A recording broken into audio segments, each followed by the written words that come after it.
जब तक राष्ट्रीय राजनीतिक दल के तोलगिल पकड़ के छत्तीसगढ़िया मन रेंगत रही, इसमें दुर्गति होत रही। अब ये छत्तीसगढ़िया मन के कारण हुआ, कोई दूसरा के कारण नहीं होते। कारण ये है, जब चुनाव आते और मतदान करे के बाद आते तो आम मतदाता ये पूछा नहीं कि मोर लोग लड़का के नौकरी के का होई, मोर लोग लड़का के शिक्षा के का होई, मोर लोग लड़का के अस्पताल के का होई। ये मुद्दा नहीं है।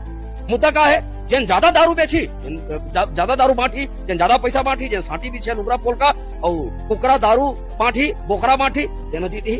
कौन सा लोकतंत्र चलो छत्तीसगढ़ में? और सबले बड़े बात ये ईवीएम के सरकार, आप सावचेत हो जाओ, दारू कुकरा बोकरा साटी बिछल एला बंद करो और अपन लोग लड़का मन के भविष्य के विषय में चर्चा करो। जन भी आवत है तुहर यहाँ वोट मांगे बर, उमला पूछो मोर स्कूल में शिक्षक के व्यवस्था कैसे करबे, मोर अस्पताल में डॉक्टर की व्यवस्था कैसे करबे, मोर लोग लड़का मन के जिन मन पढ़े लिखे रोजगार बेरोजगार मन के रोजगार की व्यवस्था कैसे करबे।